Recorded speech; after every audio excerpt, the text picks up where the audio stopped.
I had been on the phone all day, calling people from the list, and it turned up nothing.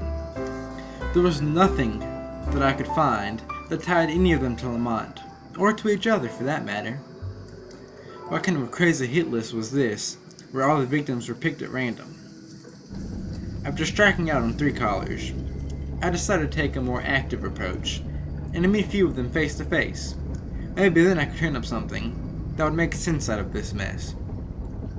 To save some shoe leather, I decided to go to the nearest victim first. His name was Mark Anderson, and he lived in the nice side of town. The kind of place with mansions and townhouses and whites only signs. I generally avoided places like this, but I was on the job, so I had to make some personal sacrifices. Good afternoon. May I help you? Yes, I'm looking for Mr. Anderson. Will you please tell him I'm here? He already knows. I'm Mr. Anderson. Come in. Oh. Sorry, Mr. Anderson. I just didn't expect you to answer the door in a house like this. What? Oh, no. This is my garage. The main house is down the drive a bit. The main house? This is some setup you got here, Mr. Anderson. Thank you. Mr. Oh, forgive me. My name is Eliot. Martin Eliot.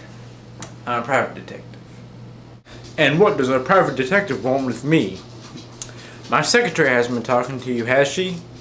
Because what if she tells you it's a lie? Mr. Anderson, I don't know anything about your, secretary, was it? Oh,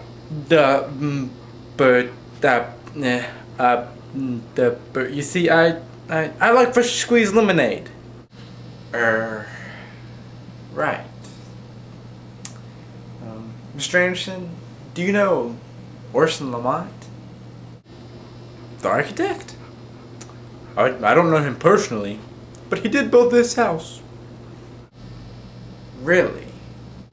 Yeah, and I'll say, best money I've ever spent. And boy, what a steal. When the real estate agency told me the price, I just had to jump on it.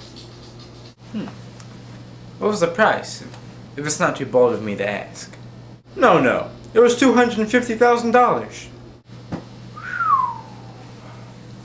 How did you pay for it? Do you make that kind of money at your work? Yeah, I have a fairly good salary with the firm. I just made partner, you see.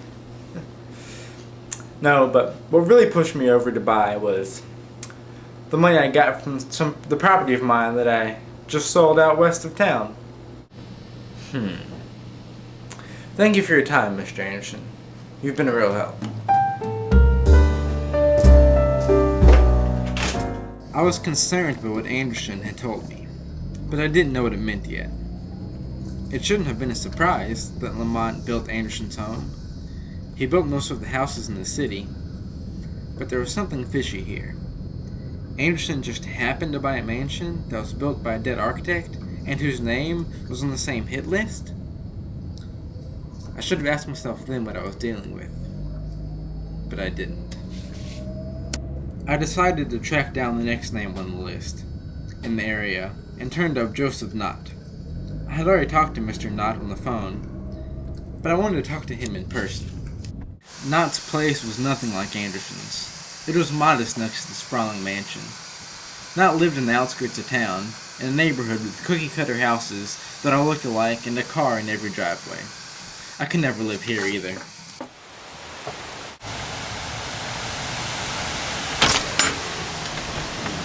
Yes? Mr. Knott, my name is Martin Eliot. We spoke on the phone. I'm a private detective, and I would like to ask you a few questions. Would it be alright if I came in? Yes, I remember. So, detective, huh? I'm not in trouble, am I? No. I'm a private detective, not a police detective. If I were the police, then you'd be in trouble. But I just want to ask you a few questions. Just take up a few minutes of your time, and then I'll be out of your hair. Come in. Can I get you something to drink, Mr. What was it again? Elliot. It's a bit early, but what the hell? Well, it's never too early for me. These are all I have. That's okay? Sure. As they say in France, it's 5 o'clock somewhere. Right.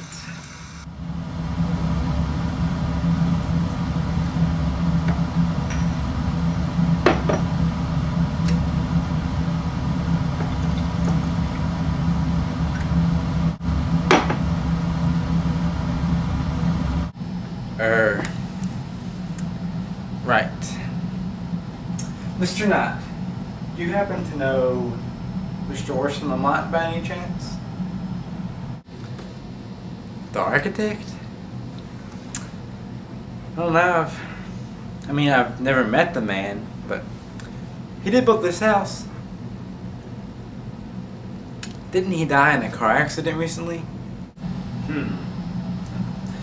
Yes, he did. Tragic. Mr. Knott, I hope, if you don't mind, if I'm not being forward, may I ask you how much you paid for this house? Was it a particularly good bargain, would you say? Well, no. No, it wasn't. It wasn't a bargain at all, in fact. I paid 2 times more for this house than I paid for my last house up north. Why? Oh, no reason. Well, thank you for your time, Mr. Knott. You've been most helpful. Again, sorry to bother you again.